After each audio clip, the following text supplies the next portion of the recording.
वो पीडीपी वाले तो पीडीपी वाले किस मुंह से ये बात करते हैं? जब महबूबा मुफ्ती को वोट चाहिए थे, उन्होंने अपनी पार्टी के लोगों पे सख्त पाबंदी लगाई थी कि वो रिजर्वेशन के मामले में बात भी नहीं कर सकते हैं। मैं वो ट्वीट के रिकॉर्ड निकालूं जो उस वक्त पीडीपी ने और महबूबा मुफ्ती ने अपने हैंडल से डाले थे कि nobody in the party is authorised to speak on reservation, क्योंकि उस वक्त महबूबा मुफ्ती साहिबा अनंतनाग से इलेक्शन लड़ रही थी, उनको रजौरी पुंछ से वोट चाहिए थे और इसलिए वो रिजर्वेशन के मामले पर खामोश रही। उस वक्त उन्होंने रिजर्वेशन पर बात क्यों नहीं की? उस वक्त वोट हासिल करने के लिए महबूबा मुफ्ती ने रिजर्वेशन के मामले पर न सिर्फ खामोशी अदा की बल्कि सौदा किया। आज उनको अचानक रिजर्वेशन के मामले पर लोगों के साथ हमदर्दी नजर आ रही है। ये हमदर्दी तब दिखनी चाहिए थी जब वो इलेक्शन लड़ रही थी। तो पीडीपी और इन बाकियों को कोई सजाद लोन साहब के बारे में हम क्या कहें?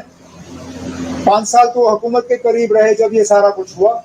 हम लोग तो बाहर थे, हम लोगों को सरकारी मकानों से निकाला गया, हमारी सिक्योरिटियां कम की गई। वो तो सरकारी मकान में बैठा हुआ था, हुकूमत के करीब था। उस वक्त उन्होंने रिजर्वेशन के खिलाफ बात क्यों नहीं की? लेकिन अब अगर मुझे वक्त जाया करना होता, मैं 6 महीने और देता सब कमेटी को। आप क्या करते?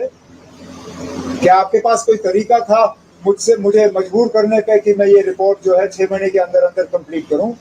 कितनी कमेटियां हैं इस मुल्क में जिन्होंने वक्त के अंदर जो है अपनी रिपोर्ट तैयार की? आमतौर पे कमेटी बनती है 6 महीने करते करते सालों साल निकल जाते हैं। ये शायद पहली मर्तबा ऐसी बात की होगी कि कमेटी को 6 महीने दी गई और 6 महीने के अंदर अंदर उन्होंने अपना काम मुकम्मल किया। लेकिन रिपोर्ट को उसके बाद लॉ डिपार्टमेंट को एग्जामिन करना ही पड़ता है। आप इस प्रोसेस को हाईजैक नहीं कर सकते हो।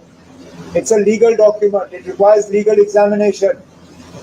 कैबिनेट ने इस रिपोर्ट को एक्सेप्ट करके लॉ डिपार्टमेंट को भेजा हुआ एग्जामिनेशन के लिए, अपने कमेंट्स के लिए। The report has come, we have taken the report, it has been sent to the law department now for comments.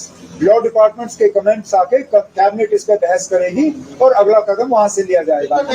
बोला आप छोड़ दीजिए। 8 महीने हो गए अब आपको कुर्सी संभाले हुए, कितना आप अभी तक लोगों के एक्सेप्ट? मैं 8 महीने, 10 महीने, साल, 2 साल, 3 साल नहीं गिनता हूँ। लोगों ने हमें 5 साल दिए, ये सवाल आप हमें 5 साल के बाद करें। नहीं ना, आपने बहुत कर दिया। नहीं ना, बहुत हो गया।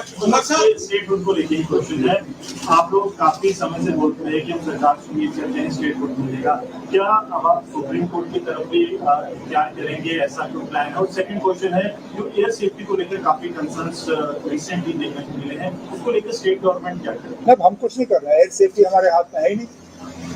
सिविल एविएशन डिपार्टमेंट किसी रियासत के पास है। मतलब हमारे पास जब स्टेट का कोई रोल जो है सिविल एविएशन में नहीं है, बिल्कुल भी नहीं। आप भी जिन जहाजों पर चढ़ते हैं, मैं भी उन्हीं जहाजों पर चढ़ता हूँ। हम उन लोगों पर जो है भरोसा करते हैं जिनकी ये जिम्मेदारी है। ये government of India, ministry of civil aviation और डीजीसीए की जिम्मेदारी है। हम उम्मीद करेंगे कि जो भी कारण या वजूहात हैं अहमदाबाद के हादसे के पीछे, उनके बारे में जल्दी से जल्दी जो है पता चले और उनका जो है दोबारा ना हो, यही हमारी उम्मीद होगी। जहां तक आपका पहला सवाल था,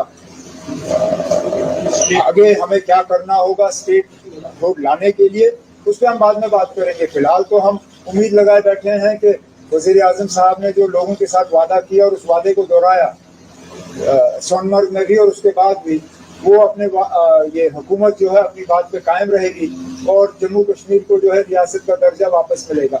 जो उस वक्त पीडीपी ने और महबूबा मुफ्ती ने अपने हैंडल से डाले थे कि nobody in the party is authorised to speak on reservation, क्योंकि उस वक्त महबूबा मुफ्ती साहिबा अनंतनाग से इलेक्शन लड़ रही थी, उनको रजौरी पुंछ से वोट चाहिए थे और इसलिए वो रिजर्वेशन के मामले पर खामोश रही। उस वक्त उन्होंने रिजर्वेशन पर बात क्यों नहीं की? उस वक्त वोट हासिल करने के लिए महबूबा मुफ्ती ने रिजर्वेशन के मामले पर न सिर्फ खामोशी अदा की बल्कि सौदा किया। आज उनको अचानक रिजर्वेशन के मामले पर लोगों के साथ हमदर्दी नजर आ रही है। ये हमदर्दी तब दिखनी चाहिए थी जब वो इलेक्शन लड़ रही थी। तो पीडीपी और इन बाकियों को कोई, सजाद लोन साहब के बारे में हम क्या कहें? 5 साल तो हुकूमत के करीब रहे जब ये सारा कुछ हुआ। हम लोग तो बाहर थे, हम लोगों को सरकारी मकानों से निकाला गया, हमारी सिक्योरिटियां कम की गई। वो तो सरकारी मकान में बैठा हुआ था, हुकूमत के करीब था, उस वक्त उन्होंने रिजर्वेशन के खिलाफ बात क्यों नहीं की? लेकिन अब अगर मुझे वक्त जाया करना होता, मैं 6 महीने और देता सब कमेटी को, आप क्या करते? क्या आपके पास कोई तरीका था मुझे मजबूर करने पे कि मैं ये रिपोर्ट जो है 6 महीने के अंदर अंदर कंप्लीट करूं? कितनी कमेटियां हैं इस मुल्क में जिन्होंने वक्त के अंदर जो है अपनी रिपोर्ट तैयार की? आम तौर पे कमेटी बनती है 6 महीने करते करते सालों साल निकल जाते हैं। ये शायद पहली मर्तबा ऐसी बात की होगी कि कमेटी को 6 महीने दी गई और 6 महीने के अंदर अंदर उन्होंने अपना काम मुकम्मल किया। लेकिन रिपोर्ट को उसके बाद लॉ डिपार्टमेंट को एग्जामिन करना ही पड़ता है। आप इस प्रोसेस को हाईजैक नहीं कर सकते हो। It's a legal document, it requires legal examination. Cabinet ने इस रिपोर्ट को एक्सेप्ट करके लॉ डिपार्टमेंट को भेजा हुआ एग्जामिनेशन के लिए, अपने कमेंट्स के लिए। The report has come, we have taken the report, it has been sent to the law department now for comments. Law departments के कमेंट्स आके कैबिनेट इस पे बहस करेगी और अगला कदम वहां से लिया जाएगा। बोला आप छोड़ दीजिए। 8 महीने हो गए अब आपको कुर्सी संभाले हुए हैं, कितना आप अभी तक लोगों की एक्सेप्ट? मैं 8 महीने, 10 महीने, साल, 2 साल, 3 साल नहीं गिनता हूँ। लोगों ने हमें 5 साल दिए, ये सवाल आप हमें 5 साल की बात करिए। नहीं ना, आपने बहुत कर लिया ना, नहीं ना, बहुत होगा। स्टेट हुड को लेकर क्वेश्चन है, आप लोग काफी समय से बोलते हैं कि हम सरकार से उम्मीद करते हैं स्टेट हुड मिलेगा, क्या अब आप सुप्रीम कोर्ट की तरफ भी इंतजार करेंगे, ऐसा कोई प्लान है? और सेकंड क्वेश्चन है, जो एयर सेफ्टी को लेकर काफी कंसर्न्स रिसेंटली देखने को मिले हैं, उसको लेकर स्टेट गवर्नमेंट क्या करे? हम कुछ नहीं कर रहे हैं, एयर सेफ्टी हमारे हाथ में है ही नहीं। सिविल एविएशन डिपार्टमेंट किसी रियासत के पास है, मतलब हमारे पास स्टेट का कोई रोल जो है सिविल एविएशन में नहीं है, बिल्कुल भी नहीं। आप भी जिन जहाजों पे चढ़ते हैं, मैं भी उन्हीं जहाजों पे चढ़ता हूँ। हम उन लोगों पे जो है भरोसा करते हैं जिनके हमें क्या करना होगा स्टेट हुड लाने के लिए, उस पर हम बाद में बात करेंगे। फिलहाल तो हम उम्मीद लगाए बैठे हैं कि वजीर आजम साहब ने जो लोगों के साथ वादा किया और उस वादे को दोहराया सोनमर्ग में भी और उसके बाद भी, वो अपने ये हुकूमत जो है अपनी बात पे कायम रहेगी और जम्मू कश्मीर को जो है रियासत का दर्जा वापस मिलेगा। आप भी खुद कह रहे हैं कि आप नहीं है, आपके कोई लोग आपकी बात नहीं मानते, तो आप क्या कोई लीगल ऑप्शन? जब हमें लीगल ऑप्शन की बात करनी होगी उस वक्त मैं आपको बुला के कह दूंगा। इंडस वाटर ट्रीटी के सस्पेंशन के बाद अब एक प्रपोजल आया है गवर्नमेंट की तरफ से कि 113 किलोमीटर का कैनाल बनाया जाएगा जिसमें चिनाब के पानी को डाइवर्ट किया जाएगा पंजाब को। कोई नहीं लेगा ना, मैं तो कम से कम इस बात की इजाजत फिलहाल नहीं दूंगा। पहले हमें अपना पानी अपने लिए इस्तेमाल करने दीजिए, फिर हम बाकियों की बात करेंगे। यहाँ जम्मू में सूखा पड़ा हुआ ना, यहाँ जम्मू में नलकों में पानी नहीं है, मैं पंजाब पानी क्यों भेजूं? पंजाब के पास पहले ही इंडस वाटर ट्रीटी के तहत 3 दरियाएं थीं, उस वक्त पंजाब ने हमें पानी दिया। हम तरस रहे थे जब वो क्या कहते हैं उसको, वो उज मल्टीपर्पज प्रोजेक्ट, और वो दूसरा है क्या, what is the name of that, क्या शाहपुर कंडी बैराज पे कितने साल उन्होंने हमें रुलाया। लड़ के शाहपुर कंडी का जो है थोड़ा सा उस पर कार्रवाई हुई। फिलहाल ये पानी हमारे लिए है, हम ये पानी खुद इस्तेमाल करेंगे, फिर बाकियों के बारे में सोचेंगे। है दो चीजों पे हम फिलहाल काम कर रहे हैं।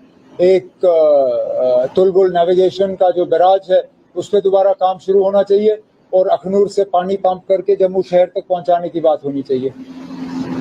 सर, ईरान का जो एस्केलेशन, ये अच्छी बात नहीं है, कहीं पे भी जंग हो तो अच्छी बात नहीं है। और ईरान ने ऐसा क्या किया अचानक जिसके बुनियाद पे इजराइल को हमला करना पड़ा? ठीक है, उन्होंने ये कहा कि Iran is nowhere close to creating a nuclear bomb. ये 2 महीने पहले उनकी जो है एविडेंस थी। आज 2 महीने के बाद अचानक इजराइल ने ईरान पे हमला किया। ये मतलब जितनी जल्दी ये सिलसिला रुके उतना अच्छा है, क्योंकि अब आप देखें लड़ाई तो ईरान और इजराइल के दरमियान है, लेकिन हमारे लोग उसमें फंसे हुए हैं। 1300 से 1400 हमारे बच्चे जो हैं वहाँ फंसे हैं। अब एक एक करके हम उनको निकाल रहे हैं। 90 पहले निकले, अब 400 और हमने सेफ जगह मशहद तक पहुँचाया है। अब कोशिश की जा रही है कि सारे जो 6000 से ज़्यादा शायद स्टूडेंट्स ऑल इंडिया लेवल पे और 1600 के आसपास जम्मू कश्मीर के, उनको हम निकालने का काम कर रहे हैं। वो थोड़ी सी लापरवाही रही दिल्ली में गाड़ियों के मामले में, उस अफसर को कहा गया कि आगे से जो है थोड़ा सा ख्याल रखें।